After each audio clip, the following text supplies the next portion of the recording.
Saludos y bendiciones. Una vez más, estamos acá para continuar con las clases en este núcleo número 13. Vamos a continuar con la materia que estamos viendo acá, como lo es la eh, cristología de alta crítica. Estamos estudiando a un nivel un poco más avanzado lo que es la vida de Jesús. Ya vimos también lo que es el verbo. Vimos también la teofanía del verbo y ya les digo, este es la guía, perdón, el video número 505. Ya pasamos los 500 videos, ya están los 500 subidos, hay 4 en reserva y bueno, más estos dos que van para el 505 y el 506. Damos gracias a Dios por esa hermosa bendición de estar en ese nivel en cuanto a lo que es de trabajo. Se dice fácil 500, pero sentarse a grabar los 500, ahí es donde está el detalle. Les espero que ustedes comiencen con el primero. Esos 500 se comenzaron con uno. Claro, sí. Nada. Ahora, ok. Según la ley, esta es la clase número 5. Según la ley, por ordenanza de Dios, todo primogénito era propiedad de Dios, tanto de animales como del hombre. Era necesario que la familia redimiera, que la familia redimiera, es decir, comprara a Dios el hijo primogénito, cuyo precio era 5 ciclos de plata, que se daban a los sacerdotes, teniendo el niño un mes de nacido. Veamos seguidamente lo que registran las escrituras. Ahora, yo quiero que usted se contextualice en el tema. Es decir, cuando estamos hablando de este tema, estamos en qué contexto sacerdotal. Ahí es donde yo quiero que usted se ubique, que es algo de lo novedoso. Es decir, aquí hemos alcanzado a entender por las escrituras que la Biblia, desde Génesis y Apocalipsis, nos muestra 3 órdenes sacerdotales. La de Aarón, que es esta, la que le antecede, Melquisedec, capítulo 14 de Génesis, y la que nos muestra el libro de Hebreos, que es el gran sumo sacerdocio, según el orden de Melquisedec, pero el sacerdocio es Cristo, o de Cristo. Ok, entonces aquí estamos hablando en el contexto del sacerdocio de Aarón.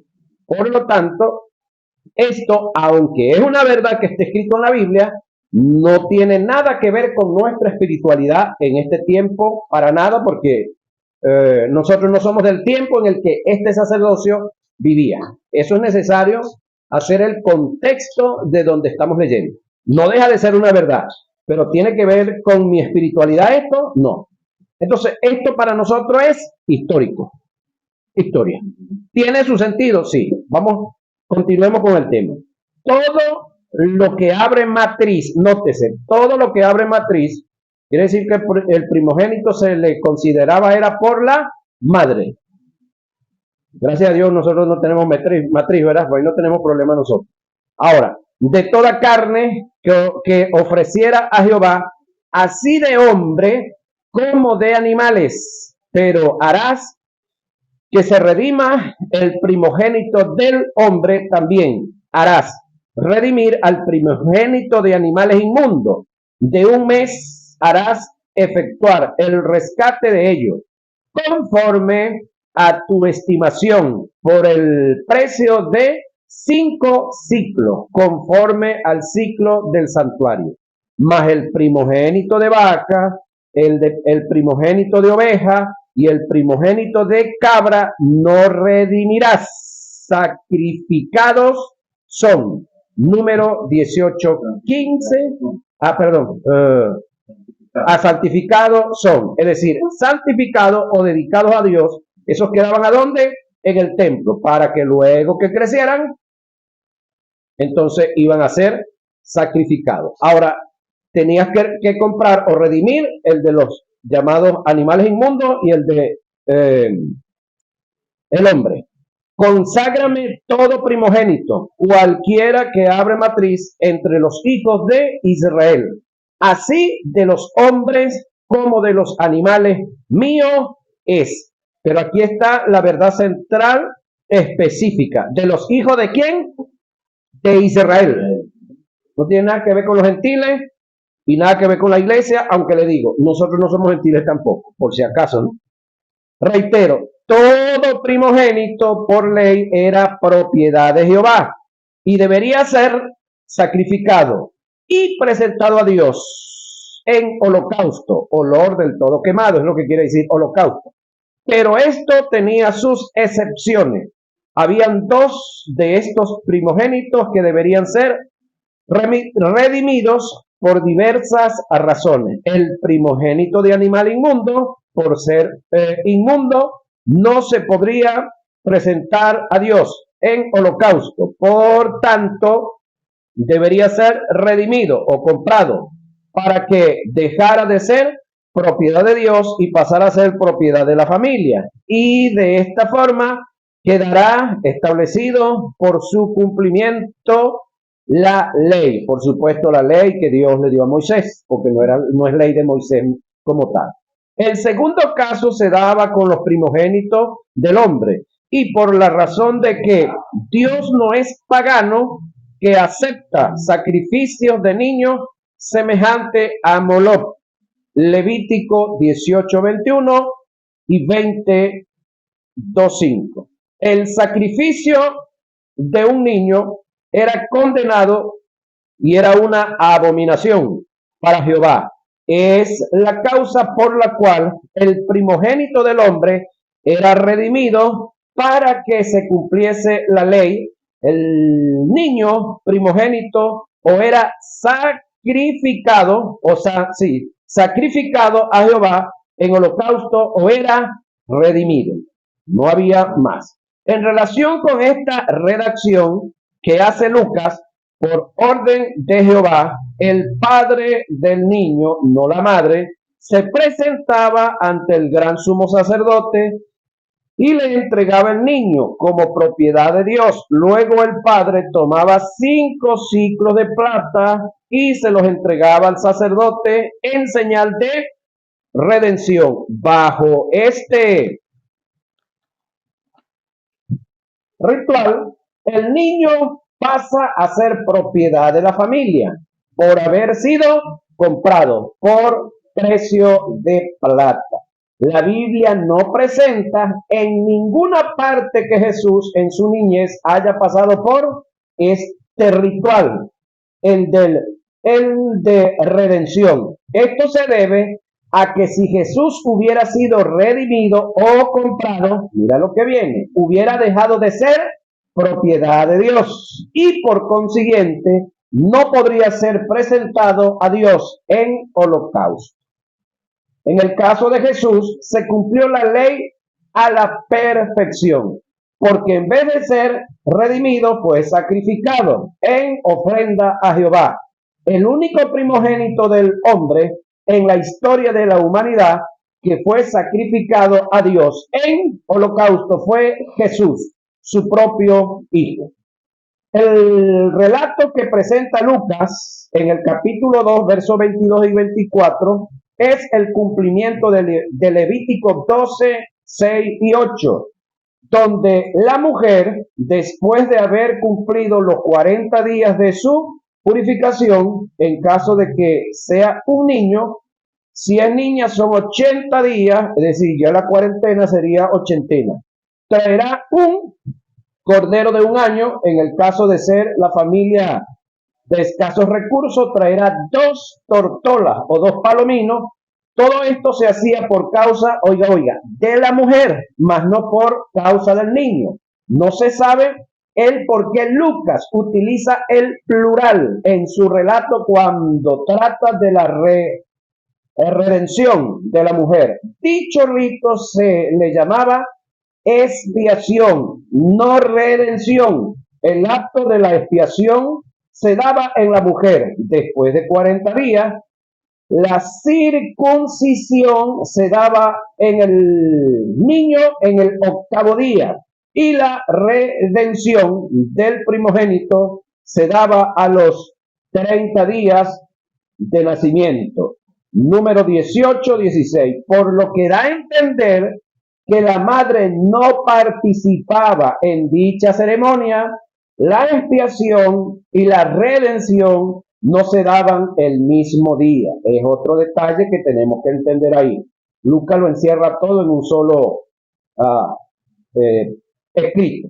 Cuando analizamos el relato que recopiló Lucas, hay una grande contradicción en dos rituales establecidos en la ley, que son la redención a los 30 días de haber nacido del niño, que se hacía a los 30 días, número 18, 16, y la purificación de la mujer, que se hacía a los 40 días, si era varón, de ser hembra a los 80 días. Levítico 12, 6, 8. Según lo que presenta Lucas, es imposible que la redención del niño y la purificación, llamada también expiación de la mujer, se ejecuten el mismo día. Según lo que analizamos, lo que el cronista Lucas me presenta no está en la verdad establecida por Dios. Es cierto que Lucas presenta un posible acto de redención, el cual no se llevó a cabo, ya que no está plenamente registrado, ni siquiera se hace mención de los 5 ciclos de plata como ofrenda para la redención. Para entender mejor este tópico, vamos a estudiar a Cristo como Redentor y el acto de la redención. Redentor era el pariente más cercano que tenía la responsabilidad de comprar nuevamente la heredad que había sido enajenada, traspasada de la línea familiar a la que realmente pertenecía. Jesús, como el postrer Adán, cumple y ocupa el lugar del pariente más cercano, convirtiéndose así en nuestro Redentor, restituyéndonos al linaje que perdimos en Adán. La condición como lutros era común en el tiempo del Antiguo Testamento y se aplica a cualquier cosa que liberara a un hombre de una aflicción o deuda propia, pero era especialmente significativa en la ceremonia que se hacía como acto de redención del primogénito, cuyo origen se remonta a la salvación de los primogénitos en la noche de la Pascua. Propiedad de Dios para ser sacrificado, pero como Dios no acepta sacrificios humanos, como lo hacía Moloch, debería el padre del niño comprarlo como acto de redención por 5 ciclos de plata, con lo que el primogénito pasaba a ser propiedad de su padre. Éxodo 13, 13 y 15, Levíticos 27, 27 y número 18, 15 y 16. Se debe destacar que Jesús, para poder ser un redentor, no debía ser redimido por 2 razones. En primer lugar, no hay propiedad en uno que ha sido redimido. Pregunto yo, ¿usted y yo fuimos redimidos? Por lo tanto, no somos nuestros. Así que somos ajenos. No somos propios, ¿sí? Ok, nos compraron. Jesús no debía ser comprado porque entonces pasaría a ser propiedad de, escúchenme, va a sonar feo, su padrastro, José. ¿Sabía que Jesús tuvo padrastro? Sí. Bendito los padrastros. Ahora, para redimir a otro, ya que en él, en lo personal, necesitó de un acto de redención. Y alguien que necesite un acto de redención no puede redimir a nadie. Por lo tanto, usted y yo, ¿a quién podemos redimir? A nadie. A nadie, no estamos en capacidad de eso. Ahora, en segundo lugar, si Jesús era redimido por su padre, en este caso José, dejaría de ser propiedad de Dios y por consiguiente Dios no podía ni presentarlo ni aceptarlo como ofrenda en sacrificio. Entiéndase por redención en lo concerniente a Dios al acto de entregar a su único hijo como precio o paga por una humanidad que estaba secuestrada por el mal y esclavizada en el pecado, y que por sus propios medios no podía escapar de dicha situación. Romanos 3:24, Gálatas 3:13, Efesios 1:7, por favor leen los textos y en su casa los estudian. Tito 2:14 y Hebreo 9:12. Seguimos avanzando sobre este hermoso tema.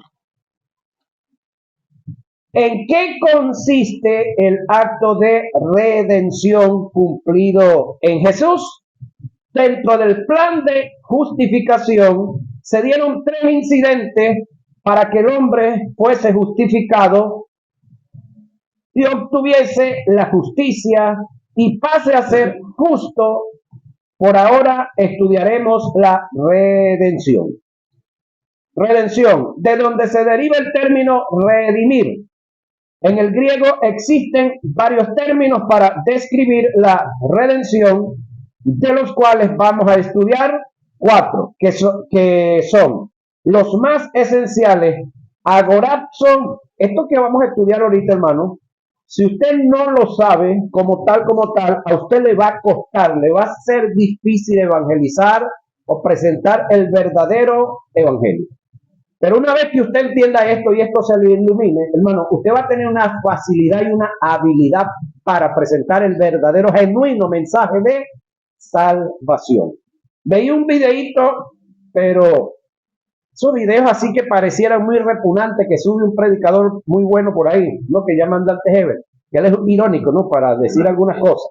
Y el hombre dice que a él siempre lo viven condenando, siempre lo viven mandando para el infierno. Pero él dice lo siguiente, que desde el punto de vista legal, ¿quién es el único que puede introducirte en otra, es decir, en un territorio que es una nación, que es un sitio? Por decir algo, él toma como, en su ironía, que dice una verdad, él toma como base Estados Unidos. Es decir, ¿quién te da a ti una visa para entrar aquí en Estados Unidos? Un cónsul. Y un cónsul tiene que tener nacionalidad norteamericana, en este caso. Entonces él dice, bueno, si la gente que anda por ahí repartiendo y mandando a la gente para el infierno, si es que tienen esa autoridad, es porque son miembros de allá. Es duro el hombre. Duro. Dice una verdad, pero dura. Entonces, yo no sé cómo hay gente, ahora les mando el video, es cortico, no llega ni a 2 minutos. Pero, wow, me hizo sonar. Entonces, esto nos va a ayudar para que nosotros no cometamos ese error. El caso de la redención bajo los términos agorazo, hexagorazo, lutros y apolutrosis. Esto nos va a ayudar para evangelizar, hermano, como usted no tiene idea. Cabe destacar y dejar en claro que en la cruz no se dio la expiación. Oiga, expiar es barrerla todo el desperdicio, y allí tenemos una alfombra que dice en inglés welcome. ¿Sí? Ok, bienvenido. Y en vez de botar la basura, la tapamos con la alfombra. Eso es expiar, es cubrir. Jesús no vino a expiar pecado. Él vino a extirpar, a erradicar, a pulverizar, a aniquilar el pecado. Entonces, acá no se dio, en la cruz no se dio una expiación, término que significa ocultar, esconder, cubrir el pecado. Nótese, estamos hablando de el pecado. Creo que ya ustedes están claros la diferencia que hay entre el pecado y los pecados. Importante eso también. El término expiación solo aparece en el canon del Nuevo Testamento en su verbo expiar en la carta a los hebreos. en el capítulo 2, verso 17. Pero dicho registro no es favorable ni compatible con los incidentes que se dieron en la cruz. A continuación, estudiaremos los 4 tipos de redención que se dieron en el Golgotá o en el Calvario. Agorazo, de donde se deriva el término redimir, que es comprar. En el griego existen varios términos para describir la redención, de los cuales vamos a estudiar 4, que son los más esenciales. Entre ellos tenemos agorazo, exagorazo, lutros y apulutrosis. Vamos a tratar de aprendernos esto si es posible de memoria, que esto, mano, es hermoso. Agorazo significa, y es el acto de comprar, oiga, pero no se trata de una simple compra, es comprar con mucho valor lo que para otros está totalmente desvalorizado. Es cuando se paga un alto precio por lo que aparenta no tener valor. Es como que te la voy a poner así tan fácil, mira. Tú agarras un billetico de $1 que ya por ahí no lo quieren aceptar ni en la buceta y lo compras a través o con un billete de $100. Que aquí, pues, todavía, para efectos de nosotros en el área mental y en el área emocional, ese billete tiene un gran valor, pero en el área legal, vaya al Banco de las Reservas de Estados Unidos, lleve ese billete de $100 y dígale que le den algo en oro por él. A ver qué le van a dar. ¿Qué le van a dar? Nada. Imprimir ese billete le cuesta a la Reserva, no al Estado, porque la Reserva es un banco privado, personal. Allá no hay banco privado, allá no hay banco del Estado. Ok. Ese billete cuesta 13 centavos de dólar. Es decir, todos los billetes cuesta imprimirlos, 13 centavos de dólar. El de $1 y el de 100, es la misma broma. Pero para el efecto de nosotros, pues, tiene unos valores, y nosotros estamos ahorita, escúcheme, como en el tiempo, hace, 500 años atrás, cuando llegaron los españoles, cambiándonos espejitos por las perlas y por los pedacitos de oro, por los lingoticos que ya aquí se hacían. Estamos en el mismo cuento. Claro, el billete de nosotros no tiene ese valor como tal tampoco, ¿sí? Pero muchas cosas que ellos nos están cambiando con ese billete que no tiene ningún valor como tal, no tiene algo que lo refrende, entonces estamos en la misma posición. Disculpe que pareciera que nos salimos del tema, pero no. Estamos hablando de lo que es valores. Entonces el caso está, ¿sería usted capaz, en su juicio razonable, normal, justo, santo, comprar un billetico de $1, cambiarlo por uno de 100, pelo a pelo? Le paran ahí una bicicletica de esas de una cuadro 24, sin freno, así topeladita, de esas que frenan con los pies, ¿verdad? Con un pedal y el otro ya medio choreto, y se lo cambian pelo a pelo por la moto, ¿lo haría? Okay. Ahora, algo así similar era la raza humana para efecto de otro, pero para Dios no, porque en el Edén nosotros no nos devaluamos. En el Edén nosotros nos perdimos. Y perderse y devaluarse son dos cosas muy diferentes. Entonces, para Dios, nosotros en el Edén nos perdimos, no nos devaluamos. El detalle es que muchos de nosotros, como nos han devaluado tanto la moneda, ¿sí? Entonces a veces tratamos de vernos como el bolívar frente al dólar, que parece que es gran cosa. Ahora, entonces el término agorazo es comprar con un gran valor lo que para otros no tiene. Primera a Corintios 6:20 y 7:23, Apocalipsis 7:9. Para Dios el hombre en el huerto del Edén fue una moneda perdida, no una moneda devaluada. El hombre nunca perdió valor para él. Para él fue hecho a su imagen y semejanza. Hubo un precio muy alto que se pagó por su rescate.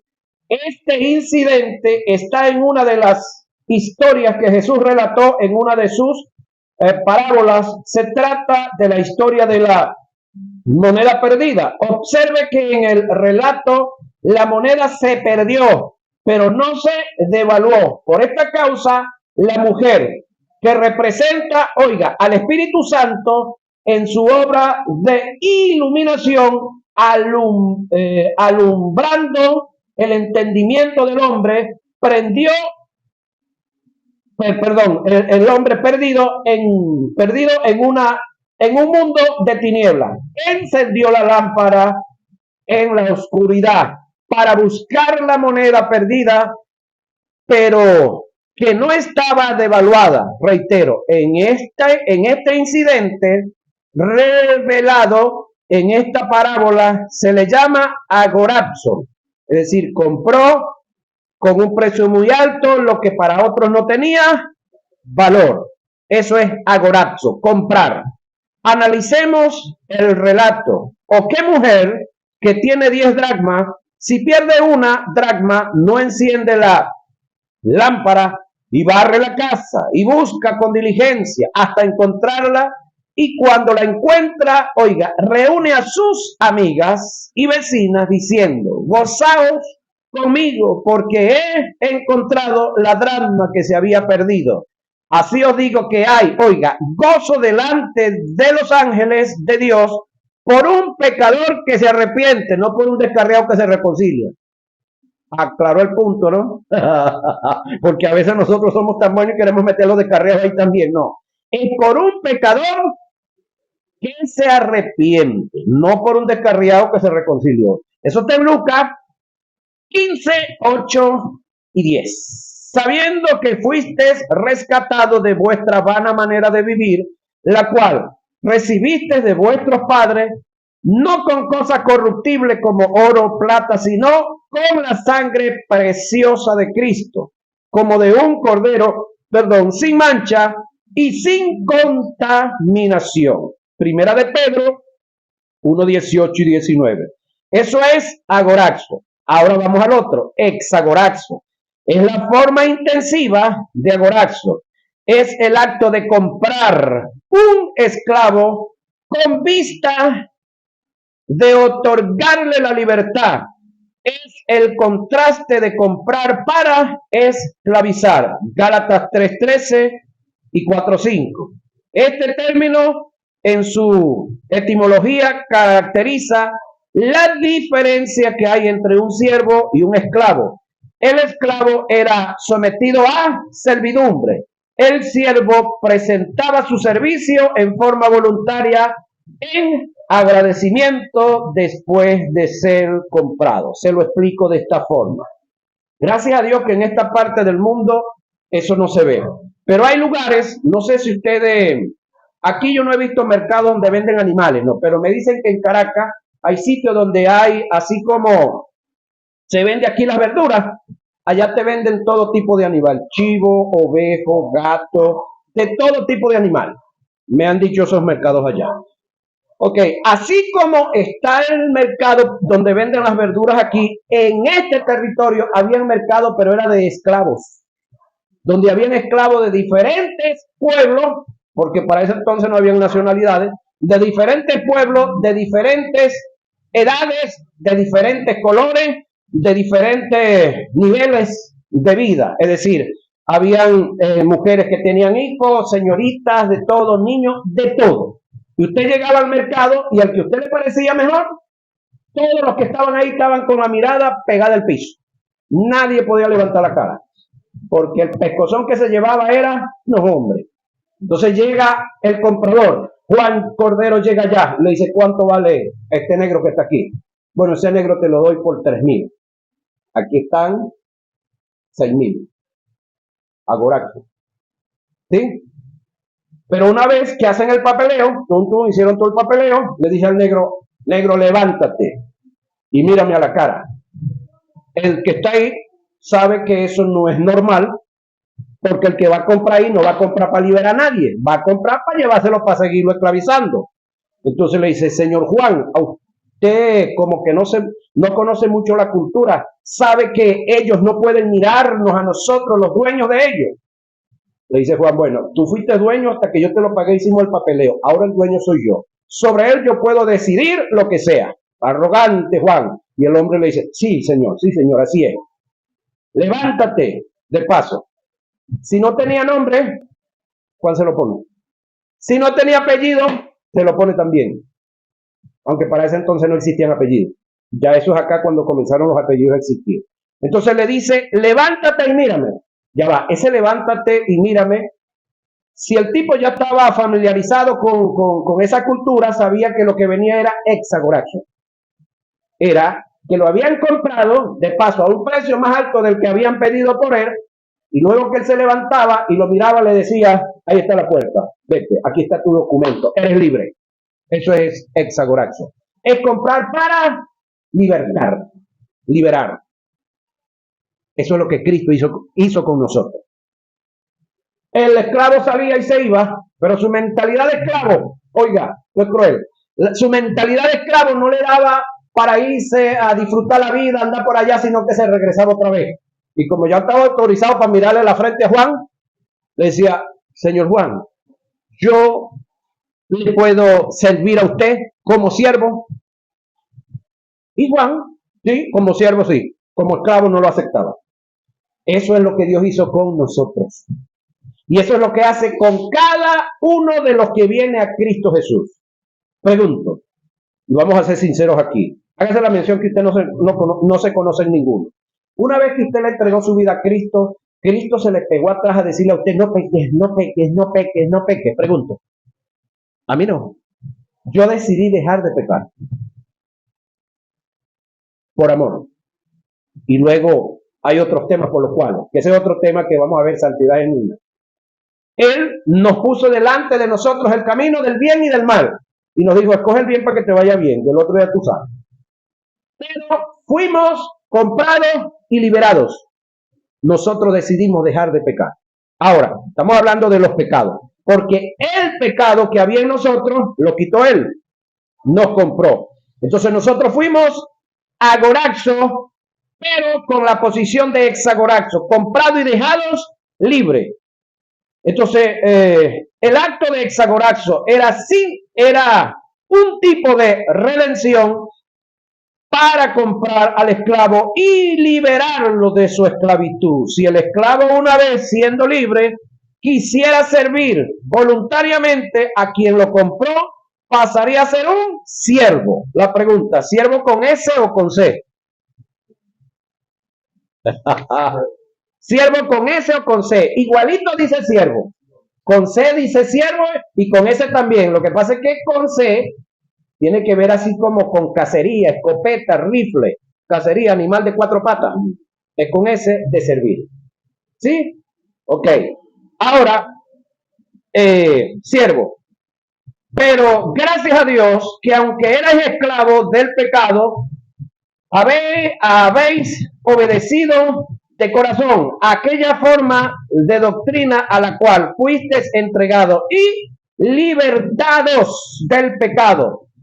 Viniste a ser siervos de la justicia, Romanos 6, 17 y 18. Cuando le hablamos libre del pecado, estamos hablando de la incredulidad. El término esclavo del griego es doblo, que originalmente en su etimología es el término más inferior en la escala de la servidumbre, donde se caracteriza aquel que es sometido a esclavitud, sometido a la fuerza, es decir, o trabajas o trabajas. No quería que me duele la muela, bueno, más le va a doler este palo en el lomo. ¡Pum! No, hombre. Y del dolor del lomo se le quitaba el de la muela. Y a trabajar y punto. Ese era la esclavitud, era un sometimiento que él tenía que ver con la servidumbre. Solamente le daban de medio comer y beneficios ninguno. Ahora, ese es el término de esclavitud. Este término, con el tiempo, perdió sus propiedades en el uso, hasta el punto que los apóstoles en sus escritos lo usaron intercambiablemente para hacer referencia tanto al esclavo como al siervo, pero en su origen no era así. Ok. Lutros indica pagar un precio, oiga, por un rescate. Es el acto de pagar un secuestro. Yo no sé si usted se recuerda de aquel programa, vaya la cuña, de un canal por ahí que les llamaban Chéverísimo, creo que era Bienvenido. Una vez llama un tipo a un millonario y le dice, mira, te estamos llamando aquí porque tenemos a tu esposa secuestrada y estamos pidiéndote, por decir un monto, $10,000, y te la devolvemos en 5 días. Y el tipo llega y contesta y le dice, bueno, y si yo le doy 50,000, ¿se quedan con ella para el resto de la vida? Así lo tenían. Ok, este mal cuento para que salgamos un poquito ahí de la... El detalle está que el término lutros, que indica pagar un precio por un rescate, es el acto de pagar un secuestro. Tito 2:14 y Primera de Pedro 1:18. Leen los textos y los analizan. Eso es lutros. Apolutrosis, puesto que el creyente es el sujeto de la gracia redentora de Dios, su redención consiste en mucho más que la liberación de la condenación. Este tipo de redención es la forma intensiva de lutros. Este término encierra la redención, oiga, del hombre en forma integral. Ahora, ¿qué es el hombre integral? Un espíritu que tiene un alma y vive en un cuerpo. Eso somos nosotros. Entonces, lutros es la liberación integral del individuo. Por causa del acto de Jesús. La redención, apolutrosis, puesto que el creyente es el sujeto de la gracia, déjeme rectificar esto acá, redentora de Dios, su redención consiste en mucho más que la liberación de la condenación. Es decir, nosotros no solamente fuimos libres espiritualmente por causa de la condenación que estaba sobre nosotros, sino que este tipo de redención es la forma intensiva de lutros. Este término encierra la redención del hombre en forma integral, asegurando nuestra liberación total, es decir, espíritu libre del pecado, del alma libre de los pecados, o en este caso libre de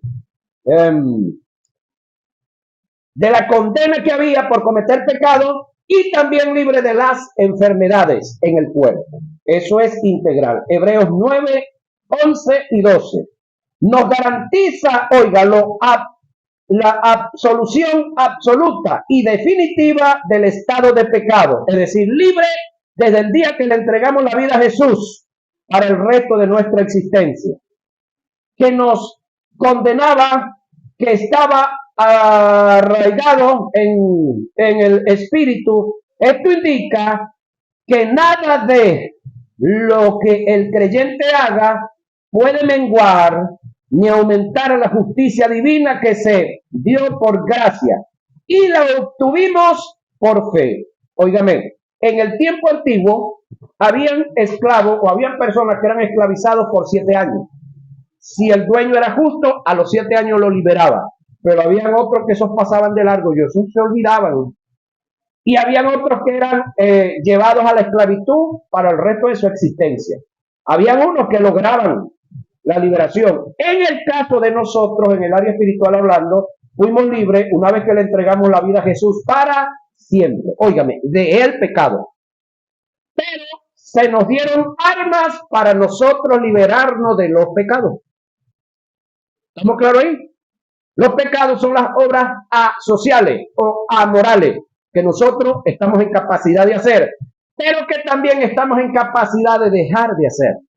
Porque Pablo, hablando con su amigo Timoteo, le dijo, porque no nos ha dado Dios espíritu de cobardía, sino de poder, amor y dominio propio. ¿Eso es para qué? Para ir en contra de los pecados sociales y morales, lo que se conoce como pecados de omisión, y que pueden llegar a ser de comisión. Ahora, nos garantiza según nuestra disposición la liberación de los hábitos, oiga, y vicios de pecados que están arraigados en el alma, porque en el espíritu ya fuimos libres, transformados.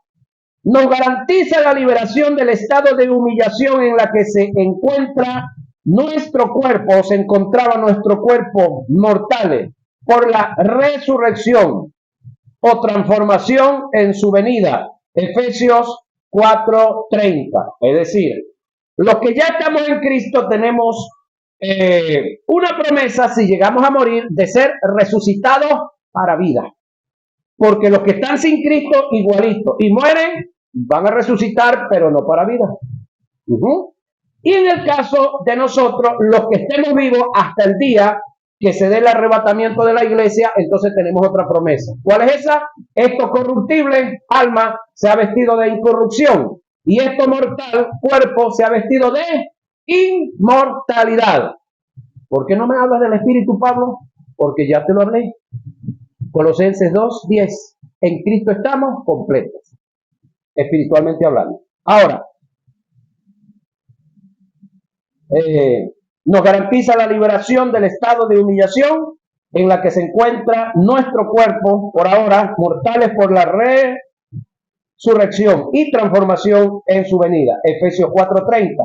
Cabe aclarar que en relación a la redención del cuerpo, que la transformación de los que estén vivos cuando Cristo venga no dependen del estado de santidad en la que el hombre se encuentre. Depende de la adopción que Dios Padre, Hijo, por gracia en su justificación. En esto está la fuerza de la redención, bajo el término apolutrosis. Es decir, te la pongo de esta forma. El día que se dé el arrebatamiento de la iglesia, escúcheme, los que le entregamos la vida a Jesús, todos vamos a ser arrebatados, pero no por santidad que yo haya vivido. Porque pregunto yo, ¿quién de nosotros el día del arrebatamiento de la iglesia va a estar en total, íntegra y completa santidad psíquica y física? ¿Sí me cuento? Vamos a ser sinceros, vamos a ser claros. Bueno. Entonces, la santidad para el arrebatamiento no es la que usted practica, pero debe seguirla practicando, porque esa es para el propósito. La santidad para el arrebatamiento ya está en nosotros y la colocó Dios a través de la compra que nos hizo. Entonces, esa santidad y esa salvación que tenemos, no la usemos como pretexto para andar cometiendo faltas y pecados. Es decir, vivamos en esa libertad, no nos vamos a libertinar. Amén. Bueno, ¿qué nos viene ahora? Ya les cuento. Cristo como vicario y mediador. Eso lo vamos a ver en nuestra próxima hora de clase. Cristo como vicario